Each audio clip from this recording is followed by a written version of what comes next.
Here it comes, here it comes, here it comes, here it comes. Sing, here it comes. Sing, here it comes. Not just yet, not just yet, not just yet, not just yet.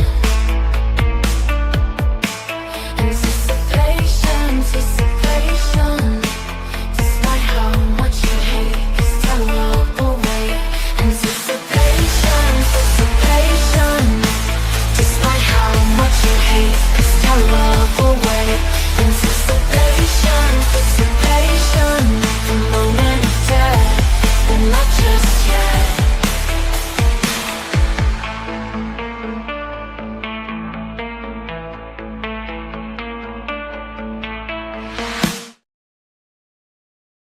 Hello, human. Oh, please don't take this the wrong way, but your species' habits are quite strange. You create something beautiful, like radio shows with incredible scripts, music, acting, sound effects, and then you just let them go. To float through space, lost, directionless, throughout the cosmos. On Earth, you can live as if these wonderful and unique stories never existed. You never miss them. Oh, that's when they become mine. Oh, I love these tales. I keep them close to my, a word you'd understand, heart. Oh, but don't despair. I'm more than willing to share these treasures. Oh, who am I? I'm the Haunted Radio! Yes, that's me, the Haunted Radio! Oh, but please, call me by my intentionally trustworthy, human-friendly name, Antenna. I made that for you. Science fiction has always been the outsider at the party, fighting for respect while quietly shaping the future. And we all know the giants, Wells, Verne, Asimov, but history often forgets the trailblazers working in the shadows. Tonight we remember Sherman Dreier and Robert Wien Olsen, pioneers who looked past the comic book capers of Buck Rogers and Flash Gordon, pew, pew, pew, and asked what if science fiction could actually grow up. In 1950, the world was reeling from atomic aftershocks and scanning the skies for flying saucers. That anxiety, that hope, that fear, it all crackled through the airwaves in a show called 2000 Plus. Now, 2000 Plus was the first adult science fiction series on American radio. 32 episodes were made, yet only a handful survived because of the way you feel about radio. What remains is a rare glimpse into the dreams and dreads of the atomic age. Tonight, Captain John and Commander Joe tune into When the Worlds Met, and I invite you to join them. Oh, but please don't get too comfortable. The future, as imagined in 1950, may be stranger and, well, a little more unsettling than you expect. Welcome to Haunted Radio Redux. All right. There is a series called 2000 Plus. This is a fairly rare series for radio science fiction. Still came out. This show is from 1950, which is pretty early for science fiction in radio. And we're just going to get started on it. So let me upload this one. Ladies and gentlemen, what's this one called again? This one is called When the Worlds Met. Okay, I know what that reminds me of right away. Sorry, what? I said I know what that reminds me of right away. It may not be at all similar, but it brings to mind, of course, When Worlds Collide. But we'll see if if that's a valid comparison. And again, I make the videos without really listening to the shows, which is a terrible way to make videos. But I do like to have the fresh response that Joe has. So, we're going into this one blind. I can't tell you much about this show other than there are not a lot of episodes of it. It is relatively rare. The episodes I do remember from listening to them from 2000 Plus are good. So we'll see. Fingers crossed. I think this one's going to be pretty good. All right. 2000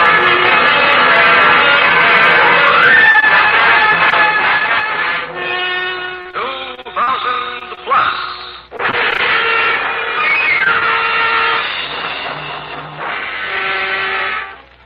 Let us send our imaginations forward into time, into the years beyond 2000 AD. What strange adventures, what exciting things will we find in the world of tomorrow? Who knows? 2000 plus.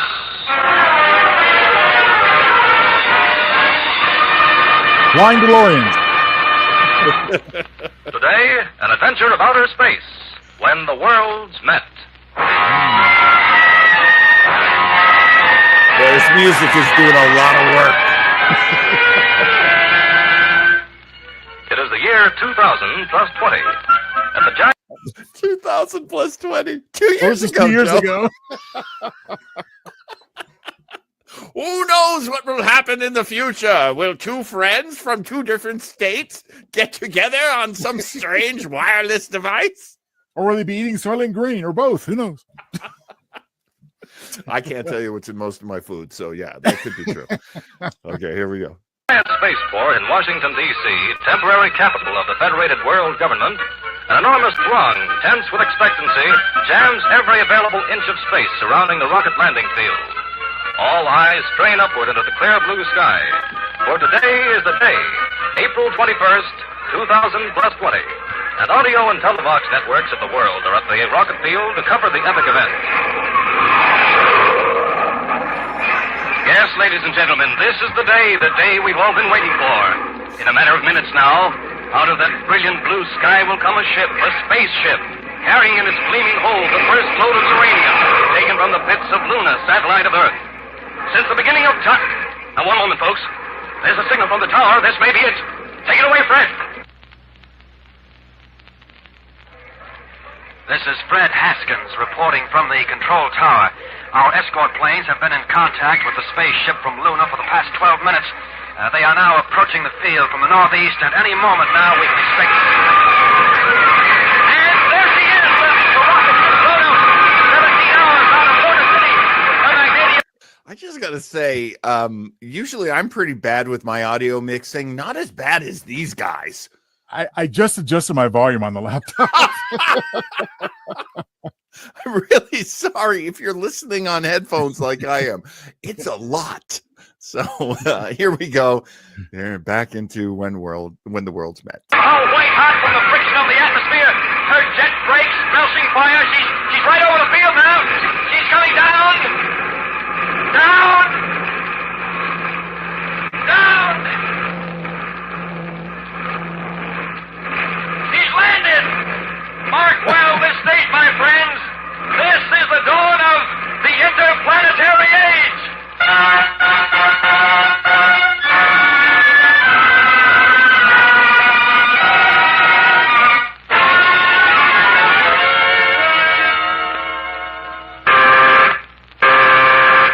Earth calling moon.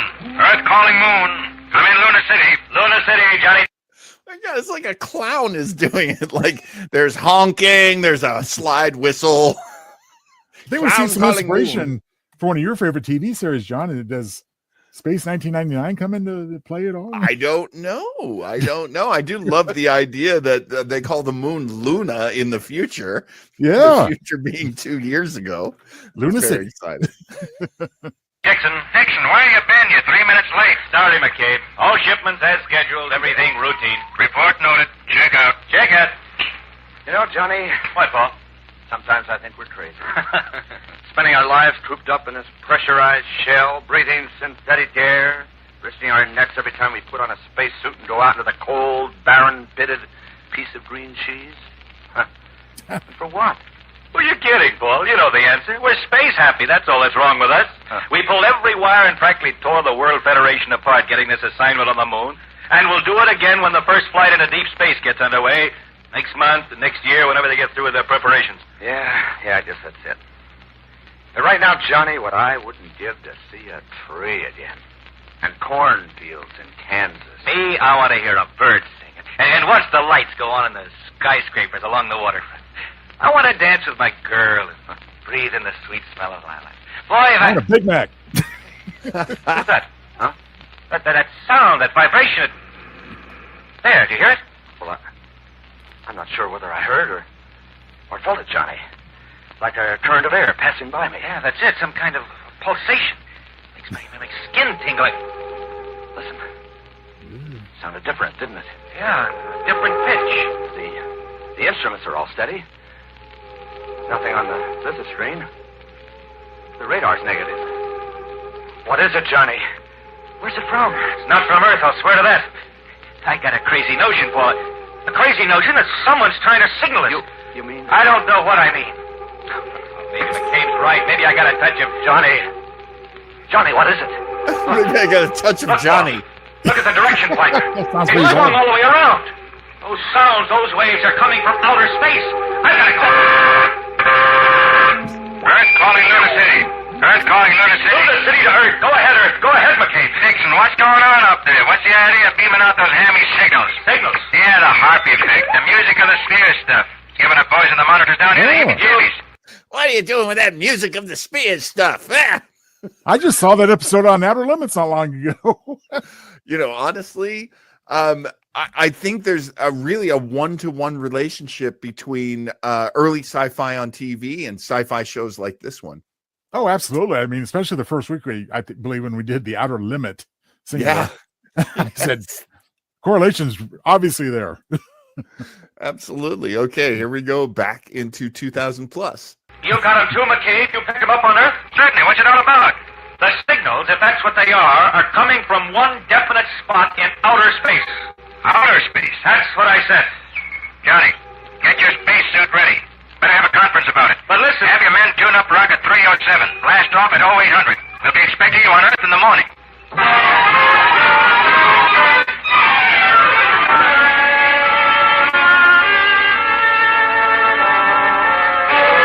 10 days now we've been getting those signals, and not one of you geniuses has been able to decipher them. Very well, Mr. McCabe, if you know of anyone who can do it better, then Take it easy, Professor Wolfson. You don't have to be so touchy. Professor Wolfson. 10 days. What do you say, Dr. Lee? 10 days or 10 years, it makes no difference. If those sounds or signals are code, it is in a language unknown to man. You're sure of that? We've consulted the foremost cryptographists of the world. We've tried every way to break the code. What does that add up to? That message, if it is a message, does not come from anywhere on Earth or from any man on Earth. I told you, Chief. It's what I've been saying all along. Of course you can't decode those messages in any known language, living or dead, because they come from Mars. Mars, Cannot be. impossible. Yes, Mars. My directional finder on the moon indicated it. McCabe's down here pinned it down. Look at the graph. I brought it. Directional signals can be wrong. Yes, sir, but get this. I've been timing those signals. They come at intervals of exactly 24 hours, 37 minutes, and 22 seconds. The length of the day on Mars. Yeah. And if we were trying to signal them, we'd do it, say, every night at 1800. That's what they're doing to us. In that case, the next signal is due In 10 minutes and 13 seconds. And we'll be sitting here like lummoxes, feeling our scalps tingle while the message drifts past us. Gentlemen, excuse, please. But it seems to me the message need not necessarily drift past us. What do you mean? By the message, I do not mean the sounds or the words that are being transmitted. I refer to the thoughts themselves. The thoughts that perhaps are being transferred from the Martians to us. Thought transference? What? That's telepathy. We have discarded that word, Mr. Dixon. Too many charlatans use it. But we do know that there is extrasensory perception of thought impulses. Just as there are sound waves which your ear has learned to interpret and light waves which your eye and brain transform into a picture, so there are thought waves, electrical impulses discharged by the brain which vary with the particular thought. An intriguing idea, Dr. Lee. If only we had some instrument that could pick up and sort out these impulses. There is such an instrument, Professor Wilson. What? I have been working on it for many years. It involves a scanning screen intercepting an electrified field. Well, what are we waiting for? You understand, the telepathator has only been tested for short distances. The telepathator. Interesting. I'm glad you stopped because I was about to raise my hand. I have to say, we have great fun making fun, but for 1950, I mean, it sure demonstrates how TV still had to catch up to trying to tackle any kind of scientific accuracy. I mean, what's this bring to mind as far as the telepathy and the other notions and the specificity of, the Martian day? It's like, it really reminds me of the original Cage from Star Trek and how it was deemed to, quote unquote, cerebral for network TV. Right. And, there's elements of that here for sure. Yeah, I mean, it's really worth remembering that, especially with science fiction, with pulp magazines, and I mean, paperbacks were not quite really popular yet. They weren't crazy popular yet, but a lot of pulp magazines, a lot of magazines were out there that would basically present short stories, something that you've written quite a few of yourself. And they would, they were coming from H.G. Wells and Jules Verne. I mean, for them, that was, the old stuff. So they were looking at new kind of science, telepathy being a way to communicate between planets. That's crazy. I mean, what we know about ESP doesn't jibe with that now, but it's really interesting how they're kind of mixing as much science as they had, what worked for them. Although, as Craig has pointed out,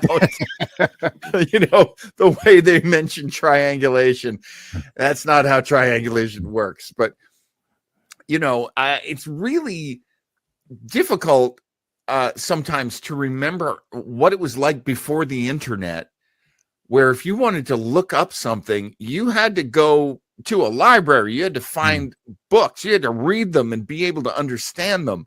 You had to have, some sort of introduction to science to be able to delve into this.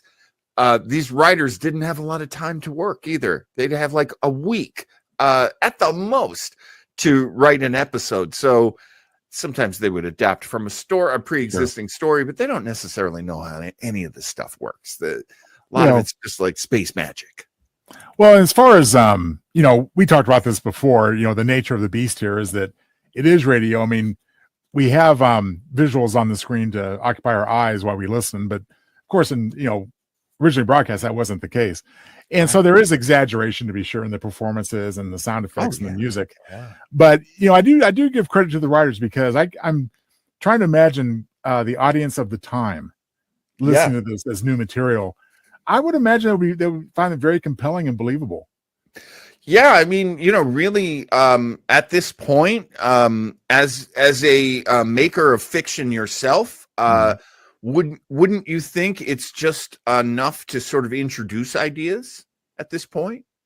Oh, sure. I mean, sometimes there's been a couple of shows we've listened to prior where I kind of wish they didn't wrap it up so nice and neat with a little bow. Yeah, left some of those intriguing elements kind of to our imaginations at the end, and maybe this one will be one of those.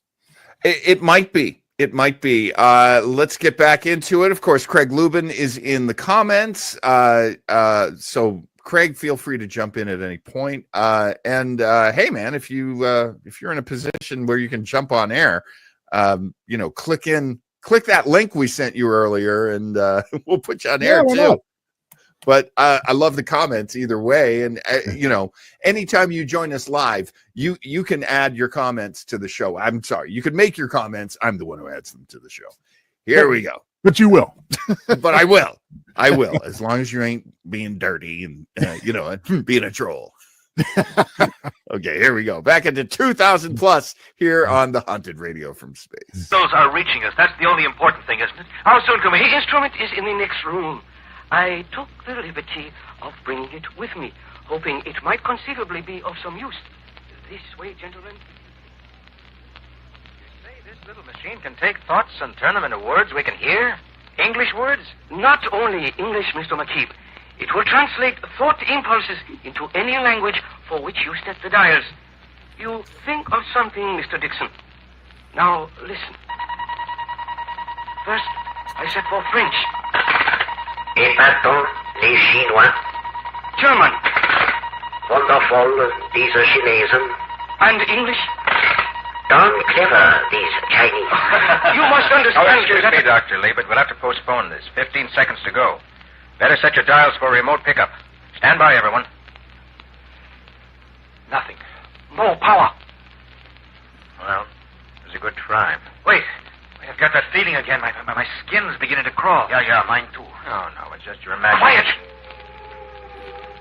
They are coming through now. Planet 4, greeting. Sure. Planet 3, This is Mars. the fourth planet from the sun, greeting. Planet 3, Planet 4, calling.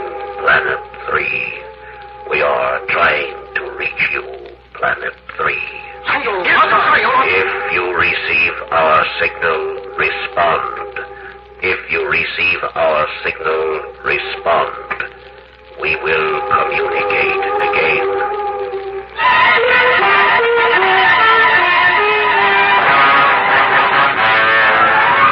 Come on, man. Life on Mars. This week, ladies and gentlemen, the question that has bedeviled mankind ever since the day he first stood erect and gazed into the heavens has been answered. There is life on Mars. Intelligent, articulate life. The country, the world, tonight seethes with excitement. Has Mars received our response? Has our telepathator succeeded in projecting as thoughts the messages spoken into it by human beings? Or can it merely receive the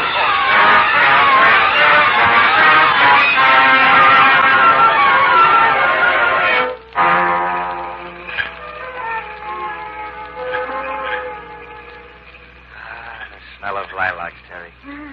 I'll never get enough of it. Oh, it's lovely, Johnny. And look, there's a moon out tonight. Moon. Oh, please. You know, it's hard to believe that back in 1950, people could still get romantic over that cold, dead, pockmarked heavenly yo-yo. Now that red star up there. Mars. Come on now. Trash, Luna. How dare you? It's alive. There are living beings up there. Johnny, it's staggering. It's beyond imagination. Rubbish. Why shouldn't there be life up there? They're so advanced. Spaceships and interplanetary signals. Maybe you've got a point at that. We thought we were so smart because we reached the moon. Our spaceships aren't developed enough yet to get to Mars. It's just as well. What? Because you'd want to be the first to go. Wouldn't you like that? I'd be quite a hero. You could point at my picture and say, hey, that's my guy. You're my guy anyway, Johnny. Sure, Terry. But don't worry, honey. I won't be seeing any Martians for a long time.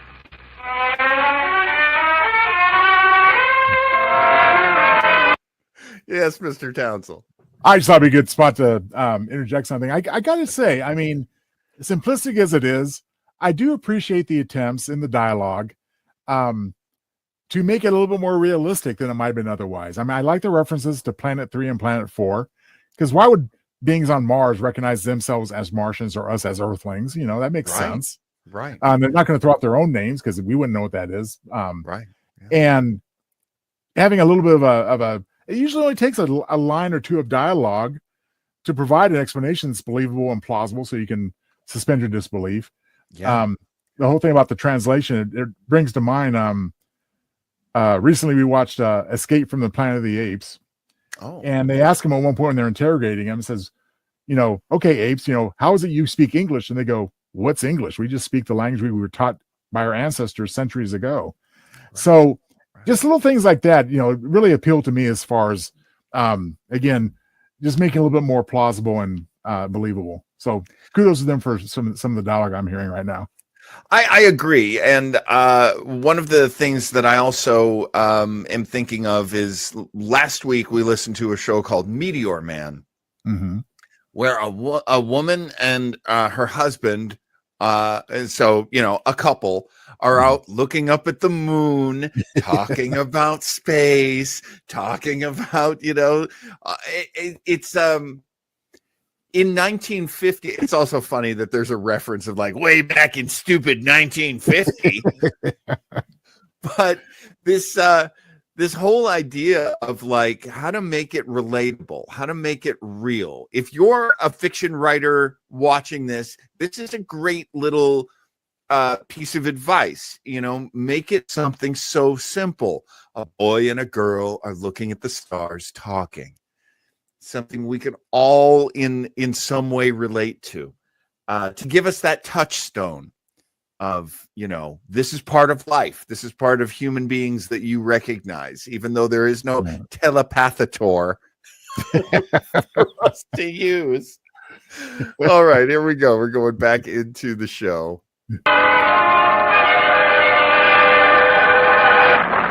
All personnel, stand by. Stand by for XM signal. That'll be Mars. Hop to it, Johnny. Telepathator setting. XM? 212 degrees. Damn. 18 seconds. It was prophetic. Frequency, 600,000. Got that, Johnny? Check. They're listening to Howard Stern too, Joe. I guess so. Planet 4 calling Planet 3. Planet 4 calling Planet 3. We greet you in peace. Your response received. We got through it. The time has come.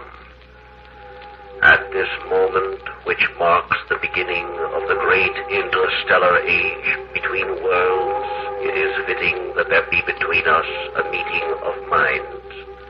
Therefore, we are sending a ship to visit your planet.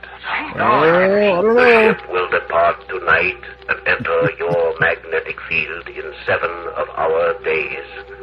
Have landing instructions ready. We come in peace. We come in peace. Oh, God. Reminded of Mars Attack suddenly.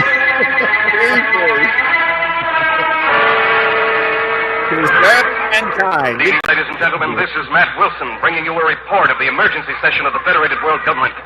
Never has an assembly meeting taken place in such an atmosphere of excitement, panic, and recrimination.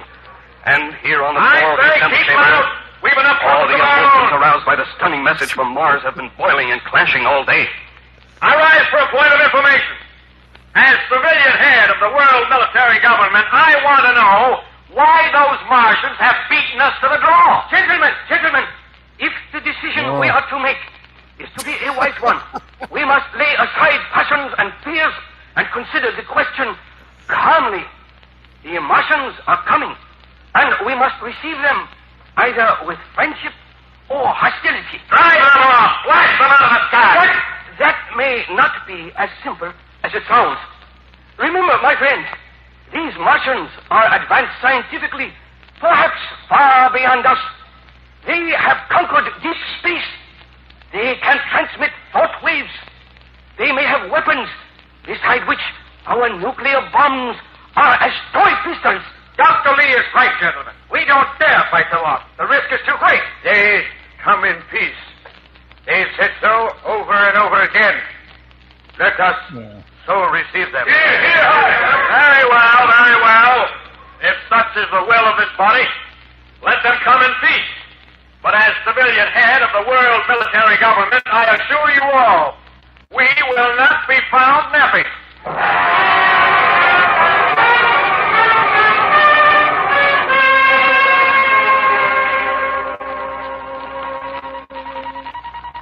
Earth calling Martian interstellar ship. Earth calling Martian interstellar ship. Planet 3. Here are the landing instructions of the Federated World Government.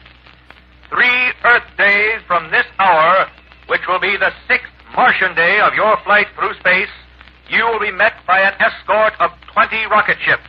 Jeez. We will greet you in the name of peace. The 20 rocket ships will escort you. Instructions to Commission of Defense. All escort rocket ships assigned to accompany Martian spaceship will carry the following armaments: death fog sprays, magnetic disintegrators, atomic missiles Class B.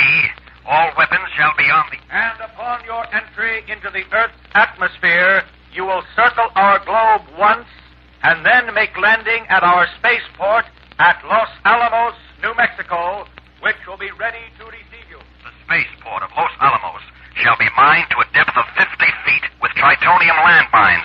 The field shall be encircled with radioactive flamethrowers and a reserve force. From the landing field, you will be conducted to the seat of the world government at Washington, D.C., where you will be received and housed in suitable accommodations. We will welcome you in peace. Check out. Okay, I'm going to stop it there. How goodness. interesting is this very weaponized, hawkish, yes, peace. Absolutely, there's going to be landmines underneath where you're going to be landing. I mean, very interesting. I also love the idea mentioned earlier, which is they could make our atomic bombs look like toys. So now there's this fear that, especially weapons in the 50s that were known to be it's the atomic age. They're all afraid of the bomb. And now they're afraid that the bomb isn't enough. This paranoia is very interesting that they're working off of. How does it strike you, Mr. Townsell? Well, I totally agree. I mean, just delving momentarily into current situations. I mean, a logical mind can, of course, see the futility of, spitting at the wind, but I guess we still feel, as for the survival instinct says, we need to spit at the wind, regardless of the futility. And it is again wise that they are trying to inject some reality into some of the science, because knowing that the people from Planet 4 can reach us in 6 Martian days, of course, tells they are much more advanced, because it would take us 3 months to get to Mars, last count I had. Yeah. So yeah, it's just, again, you can definitely see the seeds of that paranoia, which would survive in radio, TV, and movies, through the 50s and into the 60s, until other paranoias took over. Craig Lubin says, I want some radioactive flamethrowers. Me too. Yeah. if in let's see, they're saying in 2020 that we would have had radioactive flamethrowers. And of course, my favorite, the magnetic disintegrators. Yes. Get to work on that, people. I still want the flying DeLoreans. I'm still waiting for that. Nothing wrong with that. Nothing wrong with that. We will welcome you in peace. We hope. Stop it right before another one of these interminable music breaks. Suitable accommodations. Trust McCabe to hand me a crackpot assignment like this. Oh, Johnny, you're the big spaceman. You're supposed to know by instinct what's suitable accommodation for a Martian. Don't be silly, Terry. I haven't the slightest notion in the world what they'll look like, except some crazy ideas I picked up from science fiction. I don't know why. All right. That's why we're here. The head of our anthropology section has more ideas than any science fiction writer you've ever read. Now, here we are. Every woman sounds like Betty Boop. Hello, Professor. This is Mr. Dixon, the young man I told you about. I know, Mr. Dixon. Professor, I've got a problem. Harry and I have discussed the problem. It is my theory that the Martians will, in most important respects, have the characteristics of the Earthman. Oh, what's the basis of your theory, Professor? It's very simple. The accomplishments of the Martians parallel our own. Only a being with opposable thumbs can fashion the intricate devices necessary for spaceships. Only a being with a nervous system like our own could master communication. Only a creature with a brain like ours could dream of peace. Makes sense, Professor. That's one side. Sounds like a stretch to me. A lot of other Seriously, anthropologists what kind of feel differently. anthropologist are you? They feel that the Martians living on a dry planet with little vegetation and very little water will be creatures that crawl on the ground like our insects, enlarged a few times. They may look like enormous ants with oversized antennae. I give up. With 48 hours... That's so funny that she would say they may look like enormous ants with antennae, because so much about this, the sectioned off area where the aliens are supposed to land, the idea that we'll blast them out of the sky if they don't do exactly what they say. This reminds me so much of the Outer Limits episode, the Zanti Misfits. Right. So Well, again, inspiration is clearly drawn from the type of story that we were hearing from this era, for sure. Yeah, and Zanti Misfits. Again, I said it was a bit of a stretch. Well, there's all kinds of ways you can accomplish these things. What if they're also totally telekinetic? You don't even need limbs or fingers or opposable thumbs to do stuff. You know something. Now you got to start your theory somewhere. I understand, and again, we're trying to give a little bit of explanation to our current 1950s audience. Well, there was also in science fiction, there was the concept of the BEM, the bug-eyed monster. Mm-hmm. And that tended to be too far for most people. It's like, you're telling me there's life out there in space? That's what I'm telling you. And they're bug-eyed monsters. Okay, now I can't take you seriously. You mentioned the bug-eyed monster. No. They've got to be more like us. So what the anthropologist is saying was actually a lot of thought that people had. What the gal is saying, what Johnny's girlfriend is saying is, they might be something that we don't even recognize as intelligent life. Okay, here we go. We're a little bit past halfway, so all right, things should start to get even more interesting. What's left, I can't prepare accommodations for every conceivable form of life. I just have to improvise after they get here. I just hope they don't get too sick when they first look at us.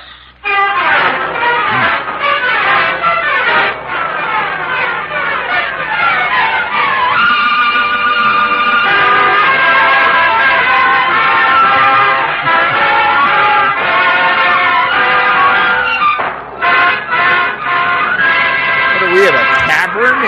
This is Matt Wilson again, reporting from the spaceport at Los Alamos. A tremendous crowd has gathered here. We're awaiting the appearance of the spaceship from Mars, which is being escorted by 20 rocket ships from the rendezvous near the moon. According to reports, all's gone well so far. The Martian ship... one moment, please. An audio box announcement is going to be made to the people assembled. Your attention, please. The ship from Mars and its escorts will be seen any moment from the east. You heard that. Any moment, the ship from Mars and... Wait. There they are!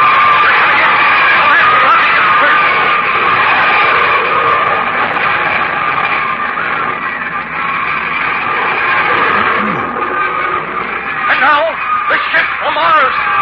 The Martian ship is idling over the field now, casting a huge shadow over the landscape. It's an awe-inspiring spectacle. The ship is tremendous. 18 to 20 stories in height, several city blocks long, and its large windows are fashioned of some kind of transparent metal. Civilian commander to Special Defense Patrol. Man, all stations. Our technical experts are staring at the craft in open-mouthed wonder. Mr. McCabe, what is your reaction? I am dumbfounded. The ship doesn't seem to operate on a rocket principle. There's no belching fire, no clouds of smoke. I keep wondering what kind of fuel they use. What principles of propulsion? What metals? Thank you, sir. The ship is almost touching the ground now, and the crowd is getting uneasy. Why, they're falling back, as though there was something. I see it now. Why, it's a blue haze twisting about the Martian ship, forming a 20-foot blanket of whatever it is. Commander, Defense Patrol. 0 hour. Reorient all weapons. Remove safety controls. Stand by to fire. The Secretary of the World Federation is going to speak. As your great ship settles on our soil, we salute you, the emissaries of space. We wait eagerly for your appearance. Now, the blue mist has completely vanished. All eyes are on the ship, waiting for the first Martian to appear. There is no sign of activity yet. Will you respond to our greetings, Martians? Will you make your presence known? Nothing stirring. No gangplank lowered. No sign of life. Perhaps they were not prepared for atmospheric conditions here. Perhaps on the very brink of success, death has struck within that awe-inspiring vessel. Wait, it looks... Yes, it's moving. A tremendous section of the ship's prow is opening out in front. Like a gigantic tongue. It thrusts forward and drops to earth, forming a great ramp from the ship to our soil. And now it's down, and the surface of the ramp is like nothing ever seen on this earth. A shimmering, impalpable iridescence, unbelievably radiant and beautiful. The throng of spectators is silent, motionless, scarcely breathing, waiting to see the first Martian emerge. And still, nothing. No one, no thing comes down the ramp. There is nothing but silence. There's that big bang. That must be the Martian communication vibrations we were told about. Then men on the field are operating the receiving device. Men, we ask that you send one representative to board our craft. We assure his safety. What? Gentlemen, there is no cause for alarm. I think there is. We want a hostage. hostage or a specimen to take back with them. There's still time for rent. It's really nice to know that the Fox News mentality was alive and well in 1950. They want a representative for a hostage. Well, China. Well, I mean, they're obviously so very advanced. I mean, isn't it possible that perhaps they have detected the multitude of weapons aimed at them as they land on the planet? I would think that would be part of what you. I mean, we have sensors in Star Trek. That makes sense. Okay, let's get back into this. It does not bode well so far. No, it's looking pretty grim, but hey, let's have faith. They're waiting for a decision, Mr. Secretary. Yes, Mr. McCabe. If it's all right with the committee, I'd like to go aboard. Technical information, sir. No. Quiet, Charlie. This is my dish, McCabe. I was slated for the space run to Mars, remember? They're not doing me out of this. Besides, you're too valuable to waste. Mr. Secretary, tell them I'm coming aboard. Men out Mars, we shall fly with your request. Our representative is about to board your ship.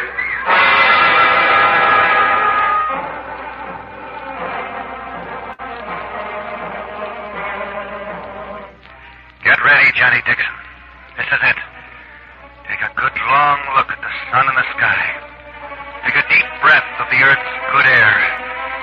You may never get another after you meet whatever is waiting at the end of this long ramp. The ramp.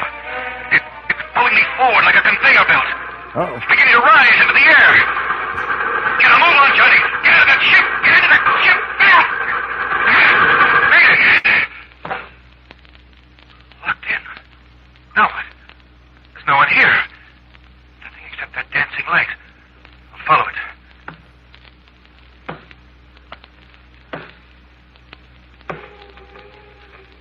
Enter, Earthman. Huh? Well, how can I? I'm closed in by 4 solid walls. Follow the light, Earthman. The walls will not impede you. Molecular reorientation? Changing the density of solid matter at will?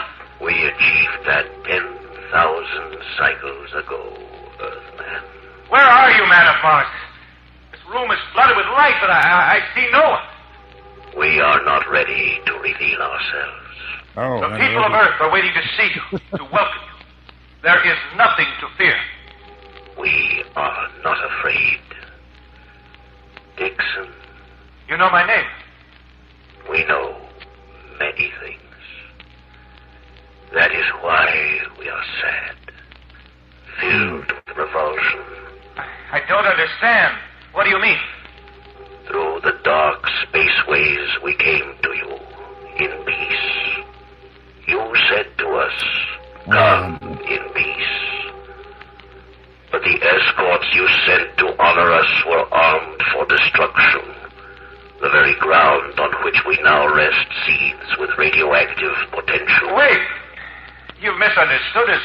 These weapons are for defense against you, not attack. Many cycles ago, we of Mars learned, as you Earthmen will someday learn, that wars are fought, men are slaughtered, civilizations wiped out by those who attack with weapons of defense.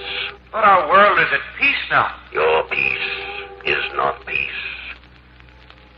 It is a thin cloak which covers the hates and fears and savagery of primitive beings. Observe, Dixon. On this large screen, we have for hours been viewing your people in many parts of your Earth. Watch. Senator. Listen. I warned you it was a trap. We'll never again see Dixon alive. I told you not to trust foreigners. Just give me the word and I'll blast them all into Kingdom Come. Oh, boy. You Shut must up. not be deceived. He's only one man. In this world, Rush Limbaugh is still alive. The rest of us are different. Are you? Look at this. From another part of your civilized Earth. You have been a traitor to our party. You've been guilty of bourgeois thinking. You have sold us out to the enemies of our people. You will pay the penalty. But first you will confess. Confess! Confess! That's a backward part of our planet. It to judge by them. Yeah, we don't claim them. Damn. No, Russia, they're backwards. They don't count. They don't count as Earth. Oh, man. Then we reveal a more civilized area. The country of your birth, Dixon. The law began. Kyle, too good for us. Hang him, I say, hang him. The rope. String him up in the highest tree in the square. Lynch him, lynch him, lynch him. Now you know why we shall not reveal ourselves to you. If you are like this to these of your own kind, what will you think? What will you do when you see us, strange as we are? Don't go. We know you may be different from us, but we can all meet in peace. Earthman, peace must be achieved through toil and sacrifice of those few among you who understand its meaning. It may take many cycles, but in the end, the day will arrive. Then, and then only, we will return. Go back to your people, man of Earth, and give them the message from Mars.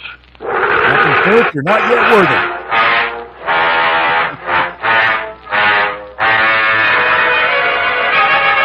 I actually had a hard time understanding what one of those scenes was until Craig asked this question. Craig asked, and lynching is still a thing? I think that must be what it was, because, string him up, isn't that what he said? Yeah, hanging's too good for him. Yeah. Well, it certainly was in 1950. Yeah, 1950. Well, no, this is supposed to be in 2020, though, so that his question is valid. No, that's a good point. That's a very good point. Well, honestly, I could still see it happening. Of course, all kinds of weird things in the world, to say the least. Yeah. Well, let's. This is very sad. Let's finish out this little story.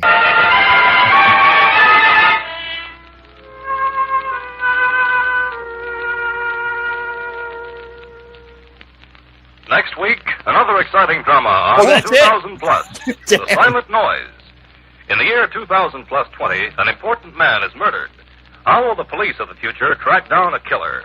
And what new methods of assault will the criminals of tomorrow use? Listen next week, and you'll find out. 2000 Plus is produced by Sherman H. Stryer and Robert Wynne Olson.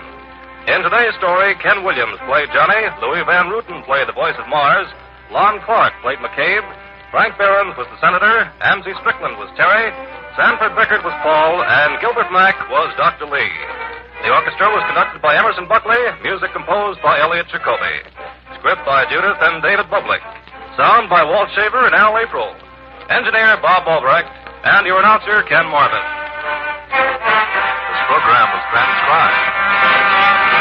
This is the Mutual Broadcasting System.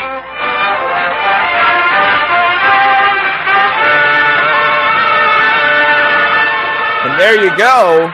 That is 2000 Plus, the episode When the World Met. Okay. Very grim, wouldn't you say, Mr. Townsend? I don't know. It could have been a lot more grim. I mean, it could have been, okay, we're going to blow you away because you're, a danger to everyone outside, in the galaxy. But it did have, again, I'm reversing in the sense that Star Trek and others like it came along first, but the whole concept of, okay, well, we've been watching you and you're just kind of a unstable element, so we're going to keep watching you and shape up. Yeah. So I mean, obviously not the happy ending that we would like to have as humans, but I can certainly understand the sentiment here. I mean, I got to say, reasonably mature and thought-provoking content for the time, especially. You've just traveled back to a time when the path to the future was mapped through science fiction. 2000 Plus may be nearly forgotten, but its echoes still ripple through every story that dares to dream beyond the stars. Thank you for joining me, Antenna. Gets me every time. In resurrecting these lost signals. Until next time, keep your curiosity dialed in and remember, The universe is vast, the past is never truly gone, and the airwaves are always haunted. Good night, human.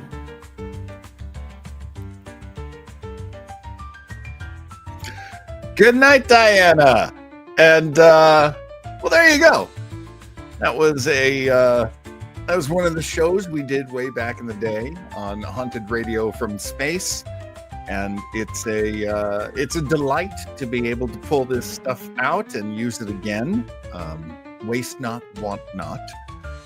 Let's talk about some of the things that are coming up this week on Tuesday night at 7 p.m. on the Pacific Coast and 10 p.m. on the East Coast. We will give you, this is without a doubt one of the most significant Star Trek episodes in my estimation. I know a lot of people see it as a very big episode. So if you haven't seen it, go ahead and try to find it. It is really fantastic. If you were a Deep Space Nine fan like me, I'm actually looking forward to seeing it again. I've seen it a few times, but it is a great episode. And that would be In the Pale Moonlight, one of the most important Star Trek episodes, as far as I'm concerned, because it shows that even your heroes do things that are not exactly heroic. And it means everything. It has a ton of meaning. So we would love to see you on Tuesday night to join us for that show. On the following Thursday night at 7 p.m., Raphael was the inspiration for this one.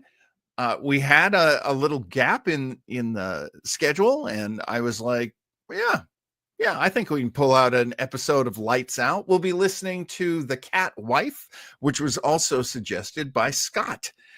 So that'll be great. Boris Karloff is fantastic, especially on radio. He's wonderful. And it'll give you a chance to hear Lights Out, which is without a doubt the most celebrated of all the radio horror shows series. And I'm still not sure about this one. Joe, I'm sorry. I still have not heard back from our potential guest on this one. And I know if he's not available this Sunday, he'll be available for another Sunday. So we'll definitely get him then. But we wanted to, on the wonderful world of Weber, introduce yet another idea for a show.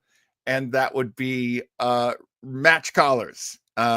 We'll have a match that we'll watch, and we'll call the wrestling match. It's one of my favorite things to do. I still love professional wrestling. And we're going to, I'm sorry, I'm just looking at Miss Elizabeth right there. The former wife of, Macho Man Randy Savage. Oh yeah, Miss Elizabeth. It is, and of course, Joe just brilliantly put my head on the body of Big John Studd and put his own head on the body of Mean Gene Okerlund. It will be a lot of fun. I hope LT Barone can make it. If he can't, we'll find someone else. We got lots of friends who love wrestling, and LT Barone can be on when he can make it. Because I do hope that we can make a little more of a show out of this in the future. Just, get all of my interests up on the screen, and this is one of them. So that could be a lot of fun. I hope you'll join us for that. And I hope you will definitely like and subscribe to this channel, of course, Weber Internet Thingy, but also to our friends' channels as well. DJB may have stepped out, maybe for a smoke, I don't know. But if you are not subscribed, and if you're not going over to her website, Next Level Editing Academy, NLE Academy, all one word, go ahead and throw a like and a follow to your good friend DJB. She's wonderful. She is the queen of our world here, and rightfully so. You guys always ask, and you're right. We should talk about following Eric's channel. Eric Allen Kramer. I'm sorry, the Eric Allen Kramer. He definitely should have more subscribers. Well, how's a guy who is so popular and so beloved have so few subscribers? So if you can help out your good friend Eric, you should. Hey, and speaking of helping out your friends, that's a very funny idea, Scott. If you're going to help out your friends, you should help out our good friend Chris Bach. Now, Christopher Rulbach, our good buddy here in the conversation. Chris, he's still here, isn't he? I haven't seen him talk in a little while, but you got to go over and check his stuff out. He writes under the name Chris Bach, Christopher Bach, and you can find his stuff on lulu.com and also on Shopify. He's got 4 great titles. We talk about him every now and again. Hidden Heroes is probably the one we need to talk about next, Chris. Oh, good. Chris subscribed to Eric. That's fantastic. Yeah, Chris, let me know, send me some copy for Hidden Heroes, and we'll do a specialized commercial for it next week. And yeah, check out this stuff. It is oh, that's so nice of you to say, Ralph. And I wasn't really putting anybody's stuff up on the screen today, but hey, like, comment, and subscribe. It's free. Thank you, Ruff. Absolutely. And Chris, oh, you got a 5th title called Outfoxed. Well, you got a bunch of friends who can't wait to hear about it, can't wait to promote it, and can't wait to read it. And looks to me like that might be it. I think that's it for this week. So look at us coming in under an hour. That's pretty awesome. I mean, we only got 1 radio show out of it, but a lot of blah, blah. And that's fun. That's a lot of fun. On June 1st, you don't have to write this down on your calendar, but on June 1st, we're going to do radio shows again, me and Joe. And I think we're going to do this format. I think we're going to do this stop and talk format. We'll see. It's going to be a really fun show. You're going to enjoy this show coming up on June 1st. We're calling it the Sunday Funnies. Take from that what you will. Thank you so much for being here for HRR, the Haunted Radio Redux. Thank you so much for all the kind things you have to say about Antenna. She will be pleased to hear, though she'll be like, nobody likes me. I'm no good at this. That's kind of how she approaches her career, and she's wrong. Everyone loves her, and her work is excellent. But thank you so much for being so gracious. And that's it. Yes, I must agree with our Raphael. Thank you, chat, and thanks everybody. Let's go out on a high note.